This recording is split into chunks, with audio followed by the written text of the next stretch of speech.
Hello, everybody.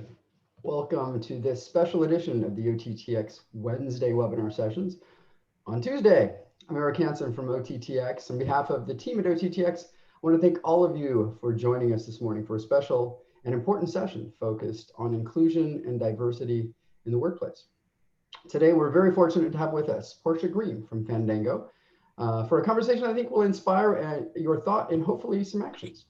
Portia is Global Head of Learning and Organization Development at Fandango and a contributor to OTTX initiatives, including the OTTX Leadership Development Foundation.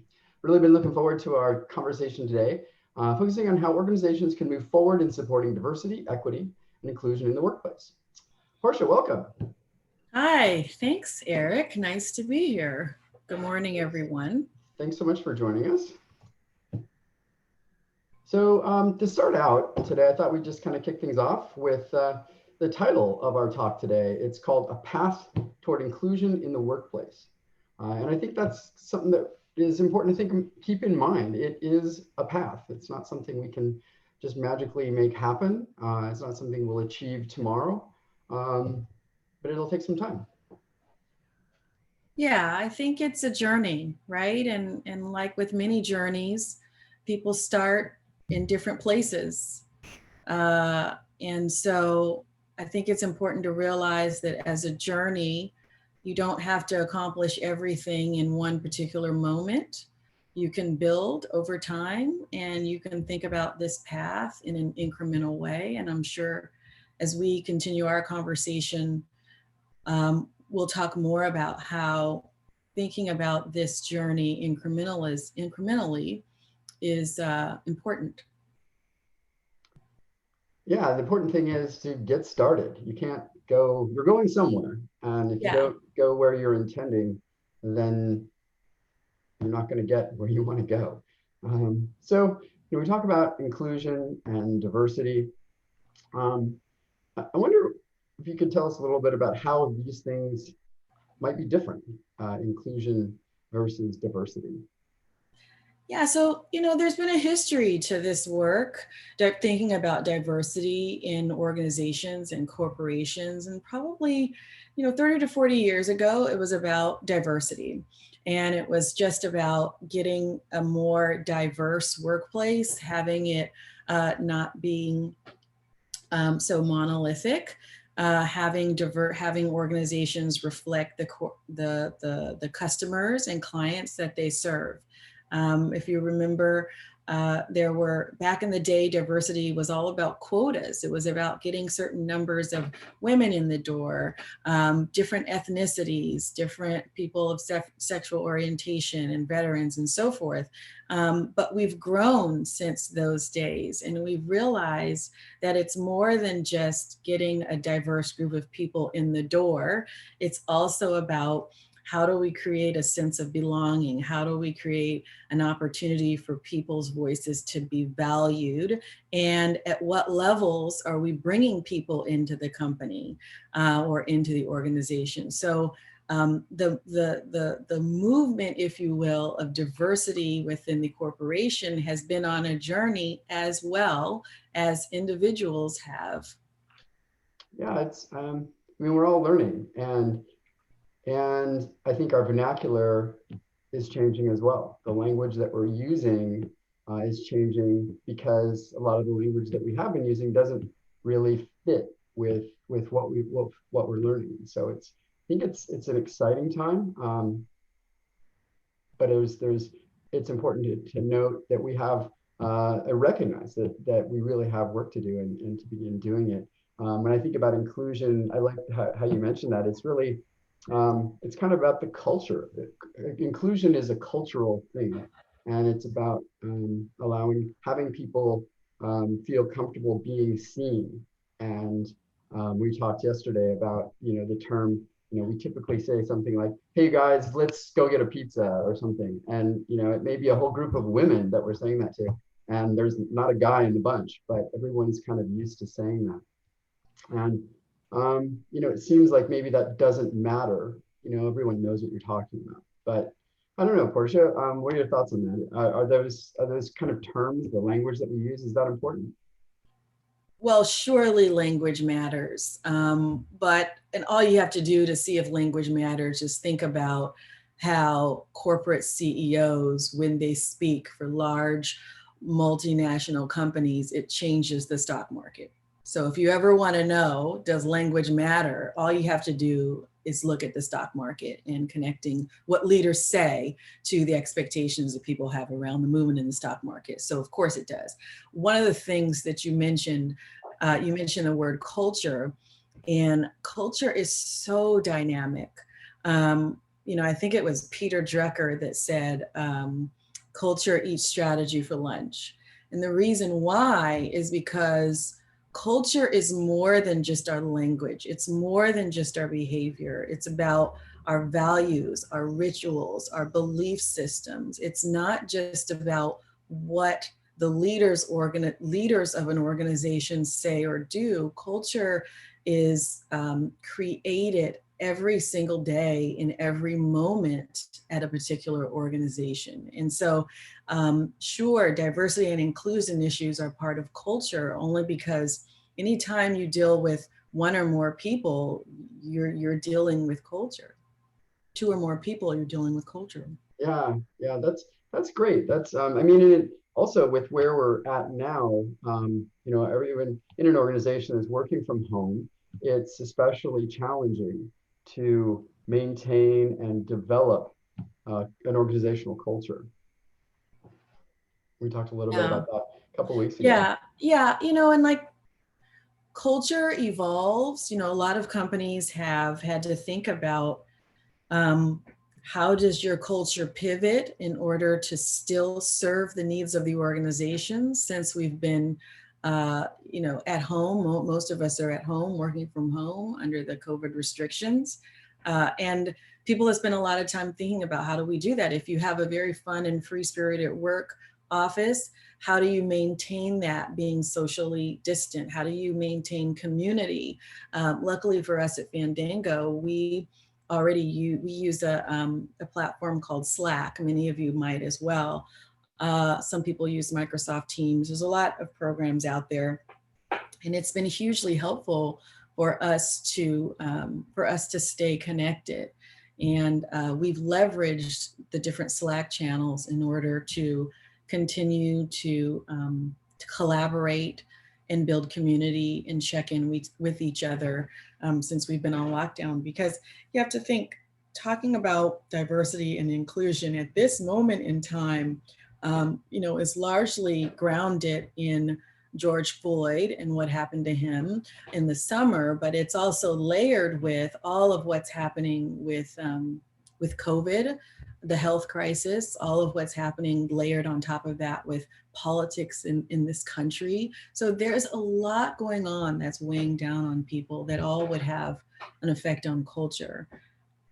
Yeah, it's a lot of it's some when you say weighing down, I think it's a presence almost that is just you almost don't after a while realize it's there. It's just kind of a heaviness that keeps seems to keep growing. Um, let's talk a little bit about unconscious bias. Speaking of things that you don't really know are there but are. I think most of us acknowledge that it's really taking place, but it's also tempting not to hold ourselves accountable for it. Thinking like, hey, I do not have bias. I'm very unbiased. But I think that may be not honest. Maybe there is such a thing as unconscious bias for everyone. What are your thoughts on that? Yeah, so unconscious bias most certainly exists.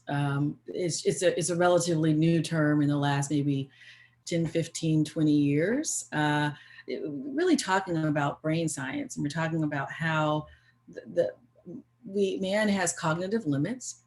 Our brain cannot process everything all at once. And so we take mental shortcuts. And oftentimes these mental shortcuts can be useful, but oftentimes they cannot be useful and they can be hurtful. So we use proxies all the time.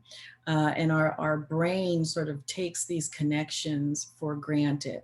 So for example, if you're driving on the freeway and it's during traffic time and someone cuts you off. So let's say they cut you off and they, look at their license plate and it has your alma mater of your school.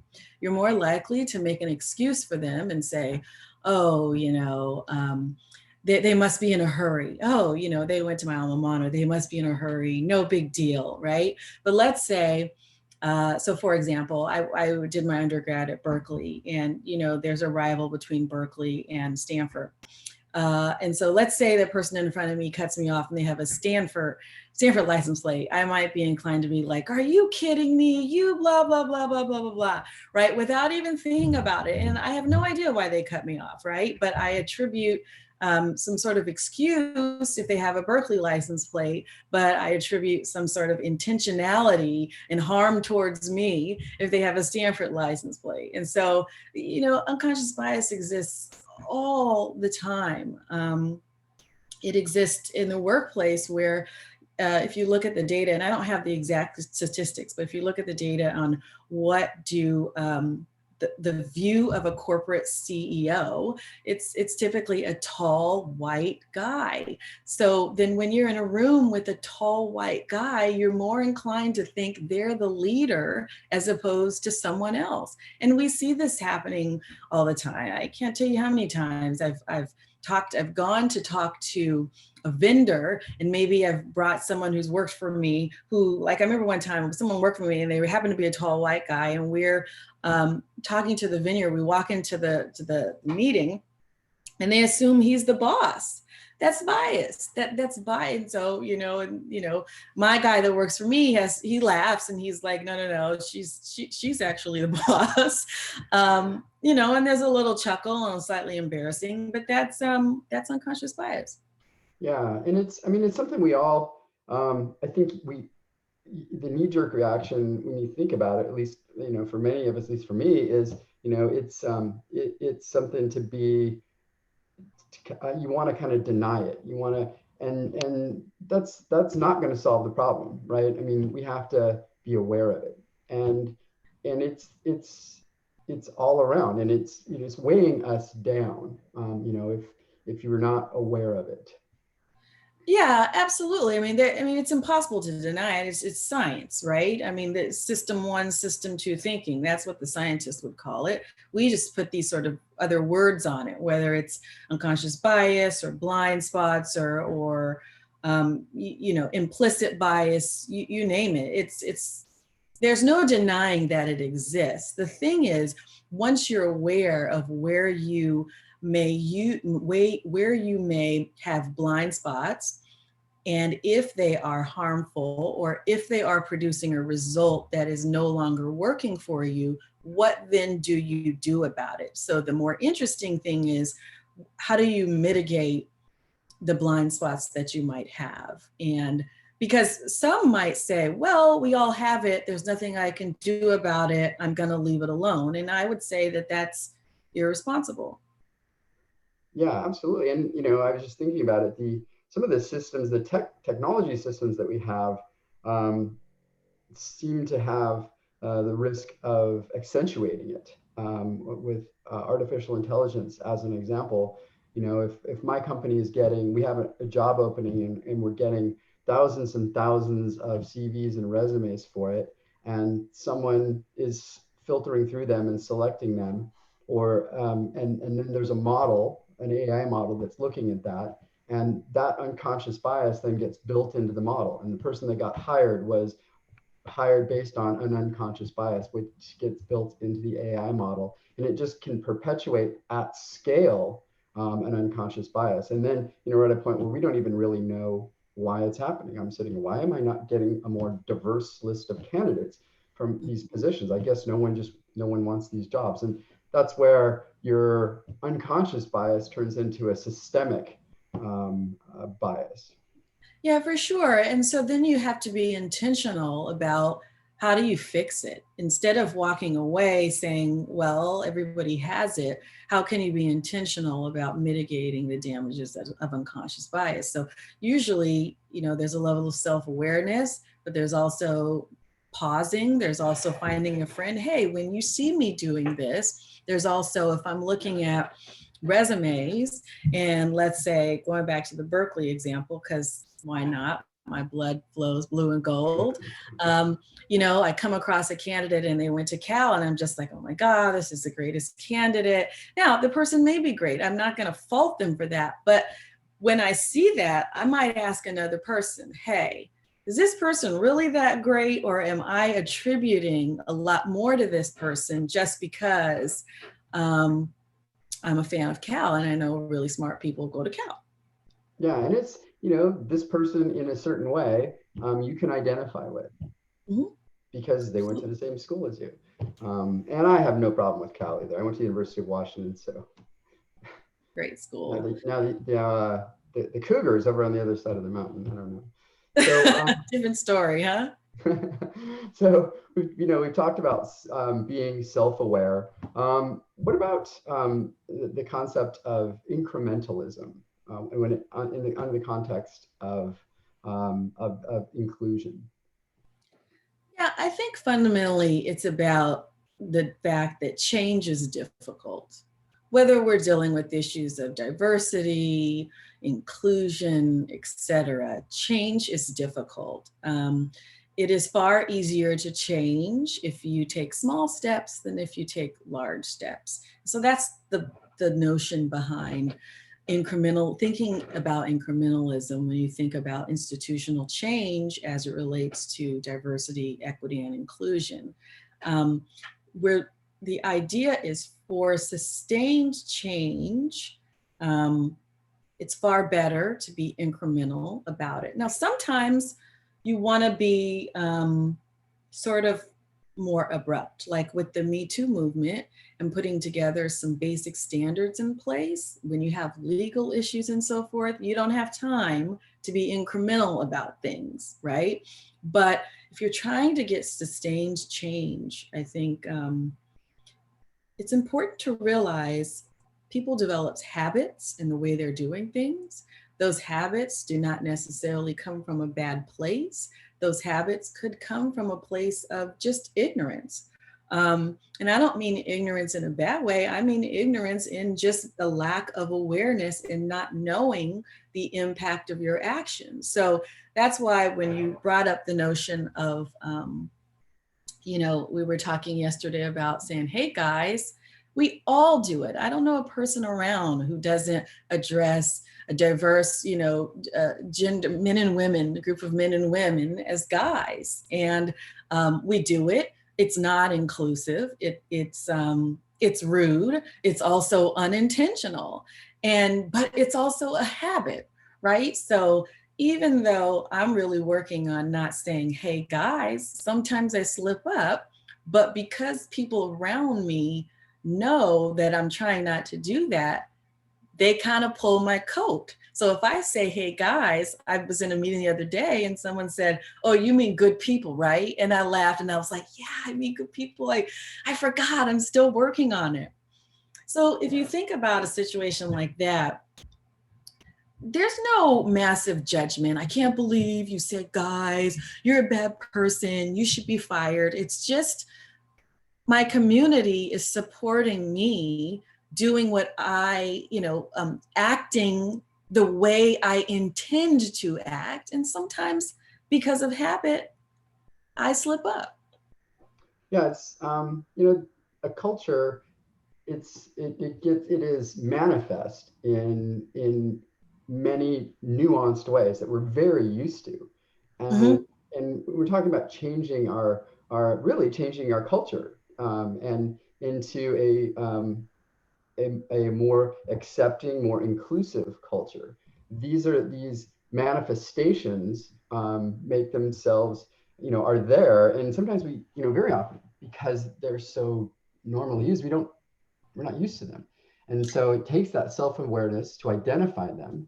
And then, you know, it is important to make big steps. You know, very often there's, you know, wrongs being done that you're not going to change by just changing the words you're using. They need to be taken Right. care of, like you said, right now. But something that we can all do in these incremental steps helps us change our viewpoint, change our perceptions.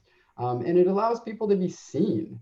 And I think that's a really important concept. We were talking about colorblind yesterday. How is that? Some people will say, hey, I am not biased. I'm colorblind. I just hire and promote the best candidate. Shouldn't we be colorblind?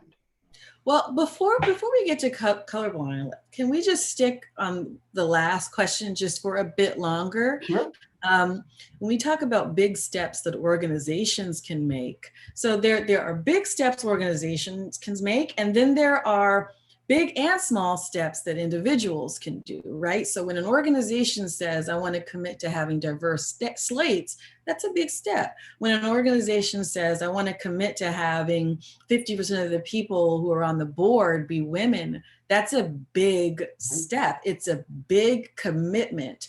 And so I think it's both. I think change happens through, it can be large steps, and also change can happen through small sort of little steps as well, all leading towards a more inclusive, environment. Now, when we talk about the issue of colorblind, I think that it's kind of an antiquated term, I would say. To be colorblind is really to say that color doesn't matter, but it's a bit naive in our American culture to believe that at this stage in the game, color doesn't matter. There's just been too many tests and data out there to say what you see, race matters in terms of the blind spots, the stereotypes that you have experienced and that you put out in the world. Back in the day, we used to talk about diversity in terms of a melting pot, and America was a melting pot. And that's slightly flawed and harmful, because basically we're saying, take the richness of your identity, the richness of your experience and your culture and your heritage, and melt that down into something else. And often what the something else ends up being is not an amalgamation of everything, but it's really a mirror of whatever the power structure deems is valuable. And then kind of move from this melting pot notion, just historically speaking, when talking about these topics, to sort of a stew where it's okay, we'll keep the meat, the potatoes, the carrots and everything separate, but put it in the same pot and mix it so that they're no longer separate identities. It is one soup. The way that other sort of countries and cultures, I was just learning about Canadians and how they think of it, it's more like a quilt, which I tend to really like that trope, thinking about the blending of cultures and the building of communities and nation states, in terms of, no, you keep your identity, you keep the richness, but we're stitched together, we're connected in order to make something that's beautiful, amazing, useful, valuable, so forth. Yeah, I like that. I like to think about it. Actually, I think I might think of it like a cocktail instead of a melting pot. When I mix a cocktail, I think every ingredient needs to have its place. I need to be able to the chartreuse needs. I need to be able to taste that and not have it blend into something that it has no distinction with all of the ingredients don't have their place. So that's true. I'm going to think of it as cocktail. All right. So maybe we could talk a little bit about some of the things that you all are doing at Fandango. You know that you've got some really interesting and powerful programs in place. And what are some of the programs that around inclusion that that Fandango is working on? Well, I think that, let me first talk about what companies can do and then sort of weave in a little bit about what we've done, right? So when companies want to start to be on a path towards a more inclusive workplace, I would say the first step they need to do is have a clear awareness of where they are. And what I mean by that is work with your HR department or analytics group to understand what are the diversity numbers.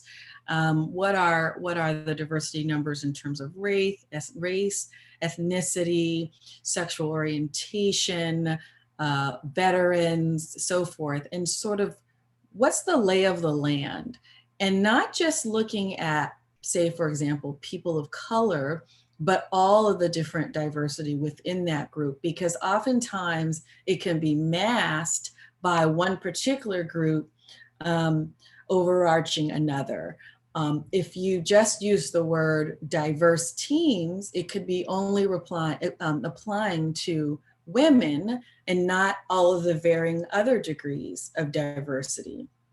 And so I would say get really specific. You can look at the turnover rates. You can look at the promotion rates by the different levels of diversity. You want a clear view from a data and analytics standpoint.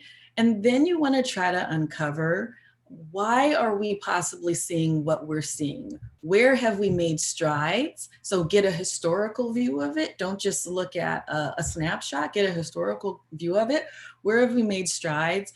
What have we done that's been successful towards making those strides? Like, what's worked for this environment and this culture? See if we can duplicate it for more good work. And so those are some of the first steps. And then after that, it's really coming up with a strategy and making sure that the people that need to be on board are on board, and leveraging, you talked about seeing people, but leveraging the different voices within your organization. For example, generationally, people have had a very different approach and view of a lot of these issues around social injustice and activism since the summer. And the idea is not to quiet the voices, but to listen deeply so that you can learn from them. So if you have millennials, learn from the millennials who may be pushing you. If you have people who are a little bit more reserved and older clientele or workforce, then you want to also seek to understand where are they coming from, because this is about where you're starting this journey or where you are on this journey and what your approach can be. So we've done a lot of those things at Fandango. We've taken a good look of who we are as an organization. We've made a lot of strides in the past few years in terms of gender representation and inclusion. Our Rotten Tomatoes brands has done some really fantastic work on looking at critics and the diversification of critics. And so we've moved the needle in many ways. As with many companies, there's still more work to do. We've also leveraged our employees to partner with them. And what I will say is there's some organizations that can tend to lean on their employees more than they probably should. For example, many organizations have functions called employee resource groups, or ERGs for short. And you might have a young millennial ERG group. You might have an ERG group for the LGBTQI community. We have several. We also have one for our African Americans, our Latinx folks. And as an organization, it's important to make a moral commitment as an organization, as a leadership team, take action, and then leverage the employees in the ERGs. I think it's a little disingenuous, and more important than that, not effective, and it has costly results if you simply rely on the ERGs to fix the problem that they may be suffering from. So I think we've done a great job of leveraging our ERGs. For example, this summer, we partnered with our Black Employee Resource Group, And we put on a program around Juneteenth celebration. And if any of you are unaware of what Juneteenth is, purposefully, I will not explain it here, but I encourage you to Google it and look for yourself for what it is. But it's an important moment in history that all Americans should be aware of. But we brought in a professor and he shared with us all about Juneteenth and the historic significance of the date, not just for Black Americans, but for all Americans. And we also tackled topics around microaggressions and looking at African Americans not as a monolithic group. And so these were open to all of the employees, but we didn't just lean on them as the sole piece of education and awareness and learning for our organization. We partnered with them. So, I mean, the concept of an ERG supplementing some of the larger actions that, exactly. and in cooperation with the larger actions, it has to be done together. What if you're like at the, we talked about gathering data, and that's a really important from an organizational standpoint. That's giving you that awareness. Organizational awareness, and you really have to deep dive that data, and then setting in some actions. What are some examples of actions that you found that an organization can take that actually that do move the needle and can make can help improve inclusivity and diversity? Yeah, so what I talked about a little bit was diverse slates, right? So having sort of an approach that says, look, when you put forth a candidate for a job, make sure that the range of candidates that you bring are diverse. This is important because sometimes the response is, well, I can't find diverse candidates for this role. And I would say, well, let's think about where are you looking? Let's think about broadening your networks to make sure that when we do open up a job, you already have people that you can connect with, right? So I think, bringing people into the organization, there's work that you can do there. There's also work that you can do on interviewing. What are your interviewing practices? Do you have a diverse set of people interviewing future candidates coming into the organization? Because look, you can change culture from within, but you can also change culture by hiring for that culture. And listen, some people feel like, well, this notion of fit when you hire is a double-edged sword, and it is, but you can also think of cultural fit in a very positive way. If fit means you're hiring the guy from your country club, that's not helpful. That's harmful. But if fit means these are our cultural values, we value X, Y, and Z, we want leaders and employees who think inclusively, and you've spelled that out, now you want someone to fit that criteria, that sort of cultural fit makes a lot of sense. Think about Netflix. They have their whole, I think it's their cultural manifesto. It's online. They expect you to know it and read it before any interview. And they're going to ask you questions about it because they're looking for that cultural fit. So there's getting people into the organization, things you can do. When you think about development, how are you developing people? How are you giving people opportunities to shine? How are you promoting people? And I don't just mean promoting in level, but how are you helping to sponsor and champion folks and give them visibility within the organization? People don't get promoted just by doing a good job. People have to be known. If you've ever sat in on a calibration meeting for performance review, the first time it's probably shocking because for many of them, it's more about, oh yeah, I've worked with so-and-so, they do a great job, or oh yeah, this person, she did this other project for me. Well, if you haven't had a chance to work for other people and get to know them, no one's gonna be able to say that about you. So thinking about how you help folks be visible and how you advocate and champion for them is another way to do it. And the thing is, For people that we like and that we are naturally connected to and have a vibe with, we don't even think about it.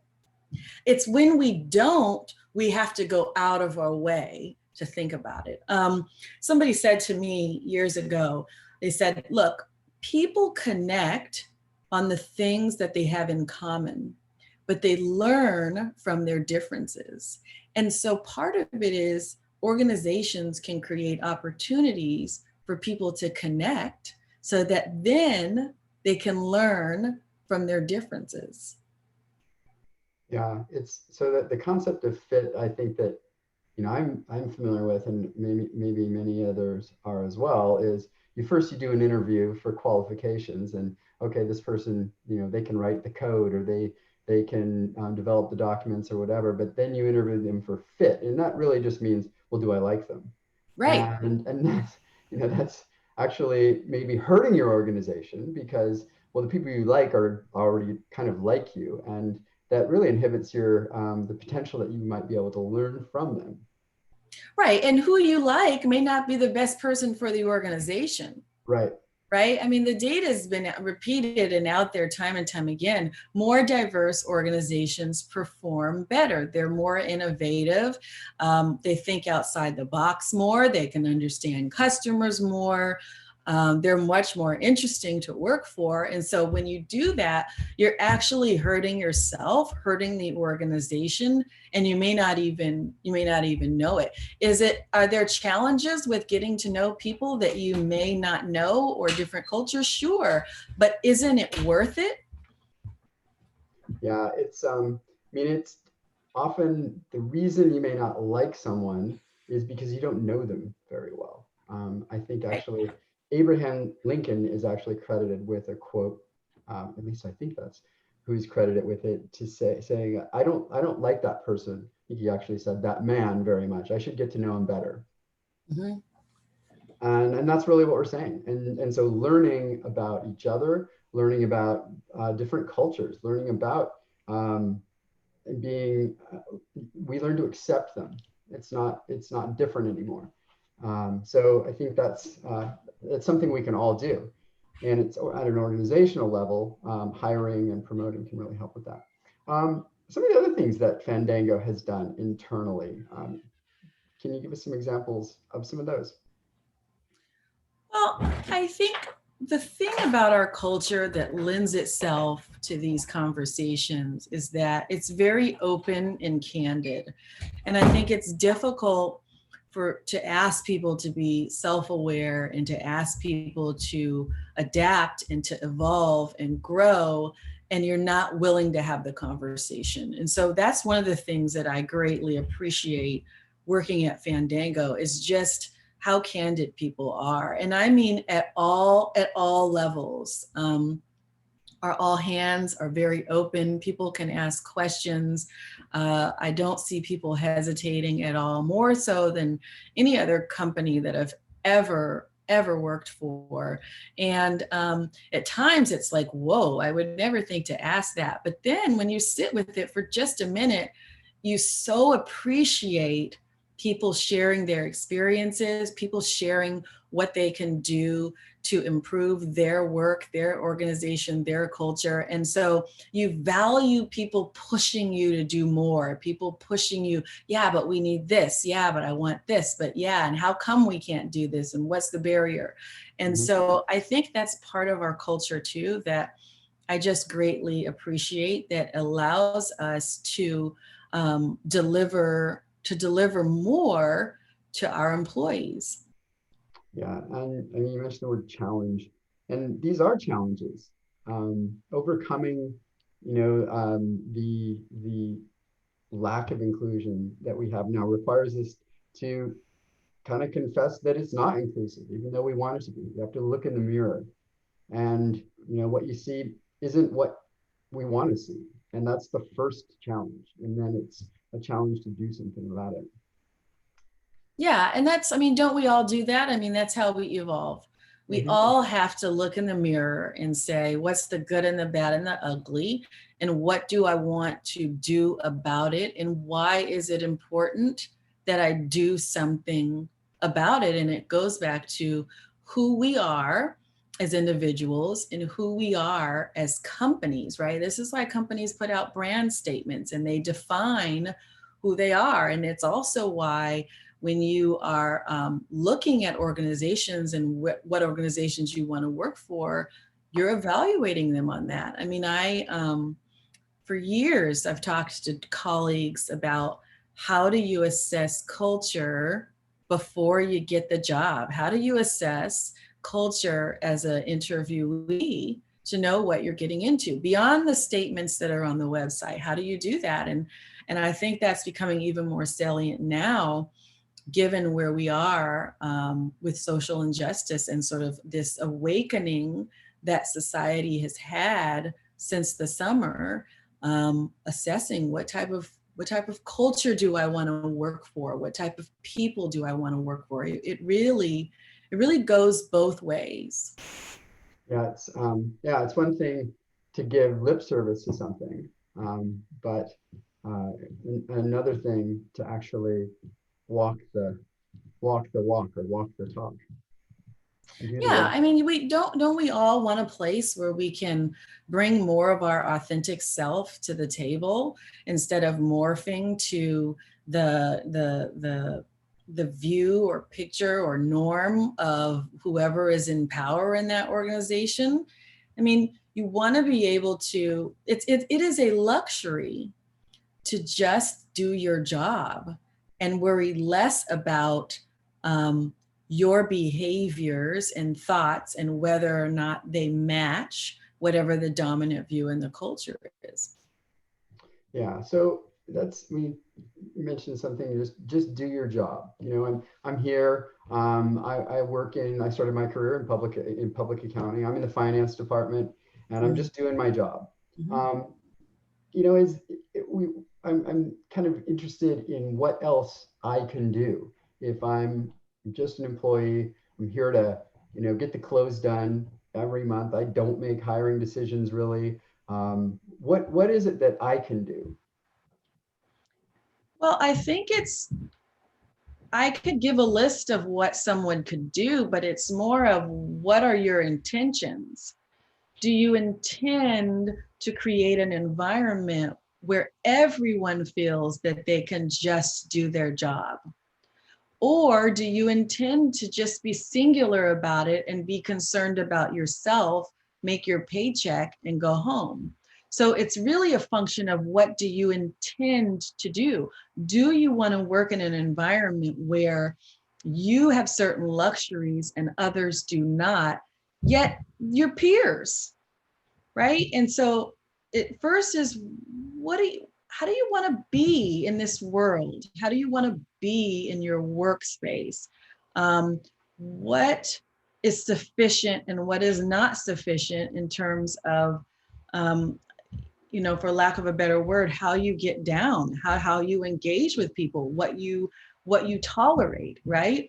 If you see in your organization that people who look like you are the only people getting to be project leads and the only people getting to do more, you should have a problem with that. But it's not my job to tell you what you should have a problem with. It should be some soul searching as to what's important to you. Is this where the concept of allyship can come in a little bit? Yeah, so allyship is really great. I mean, throughout history, we've seen the role of allies and the power that they can yield and how they can be incredibly helpful. I think allies can push movements forward, whether they're in society or within an organization, because it's about a shared experience, allowing people connecting on a shared experience, but moving the needle forward. So for example, we've been talking about people being on a journey. You know, I've been Black my whole life. I have experienced, you know, lots of things as a Black woman. And so I have a shared experience with other Black women who work in corporate America, Black moms, I could go down the list. There are other people who may have a shared experience with, say, a white female executive And yet maybe they have a greater awareness on some social issues. They can connect on that shared experience like we've been talking about, but then learn and move the needle forward together. Allies can be huge because they can use whatever privilege they have to have conversations that maybe everyone can't. They can use their whatever privilege they might have to reduce any fear in the conversation, because people have fear in saying the wrong thing, in having their intention be right, but the execution of it fail. And that can be, that can harm moving the needle forward for an organization. It only works if we're all willing to engage and do something.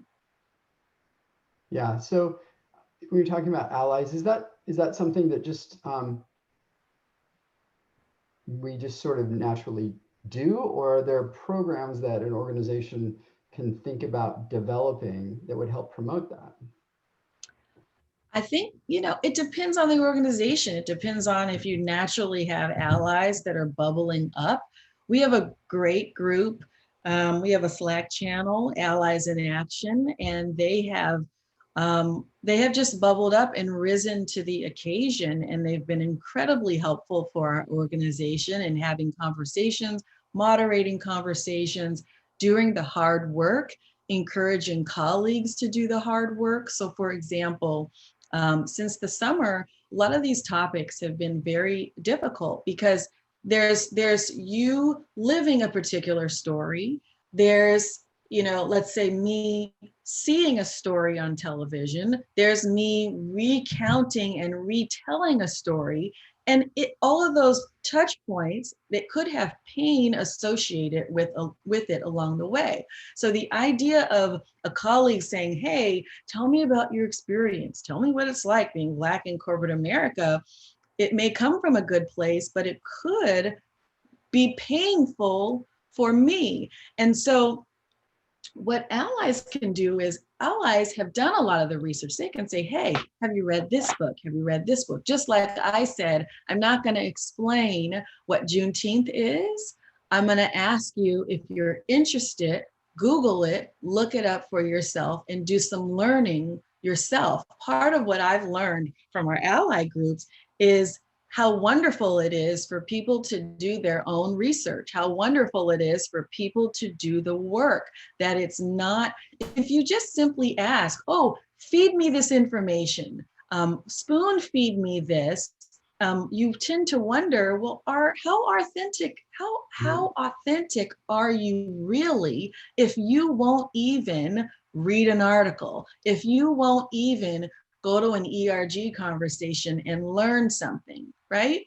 And so it's about showing that you're in this, that you're willing, that you're open, that you want to change. It's about living your intentionality, putting some action behind your intentions. Yeah, it comes back to intention, as you've talked about many times. It's, and it's at this point, because of the injustice that has become so in our faces over the last summer, it's become almost fashionable to have these conversations and to ask that question. And that's an easy way out. There's there's a lot of resources available, and if you have the intention to make change, and then you need to learn. And if you have that intention, there's a lot of places to find. I didn't get taught when there was no one in my history class, no one talked about Juneteenth. Right. Nobody's did, which is It's unfortunate. not my fault. And I can forgive that. What I need to do now is follow my intention to learn about it. And thankfully, it's one of the great things about the technologies that we have available. We can. And then here's the thing, once you've done some of that work, then conversations are far more welcomed, right? It's like, hey, I was reading whatever, I had a question. It's a far different thing than saying, oh yeah, tell me about this. Yeah, and they're nuanced. There's a lot to you can't just ask someone, what's it like to be a Black woman in corporate America, Portia? you know, Yeah, like, and I mean, I'm being exaggerated, right? right, I'm right. exaggerating, but yeah. But you can't understand somebody's experience, and Mhm. and we need to. Um, so Yeah. I'm fortunate we're at time. I wish we could spend more time talking about this. It's really, really important. It's been so valuable. Thank you so much. I do want to save a little bit of time for questions. If we have anybody that has a question, you can just go ahead and type it into the question bin. We'd love to hear from you. But we've kind of got to the end here. Thanks again so much. I really, really appreciate it. And thank you everybody for jumping on with us today for this special edition of the OTTX webinar series. Like most of our webinars, this one's going to be, this one was recorded and be available on our website. Also on our website, there's a number of resources that we have, and it's a growing list. And if you have suggestions to our diversity and inclusivity resources. This is a list of articles that you can read, sites that you can access, books that can help you learn. Check that out on our website as well. And if you have suggestions, we'd love to put those out there as well. So you can find this video the next couple of days, and please do consider pointing your friends to it so they can take advantage of Portia's time and her great experience and the great content that she's delivered. I want to remind everybody also about our the last events to close out 2020. First off, one of our flagship events, OTTX at Pipeline, is taking place on December 9th and 10th. We have a great slate of research presentations. You want to check that out. Also, the OTTX Impact Awards. We want to encourage everyone to participate and be part of them by submitting your nomination for streaming content that makes a positive impact on the world. You can find out more about all of these events from our website at ottx.org. Well, thanks again, Portia, and thanks everyone for joining us today. Have a great rest of your day, and hope to see you soon. Thank you. Bye.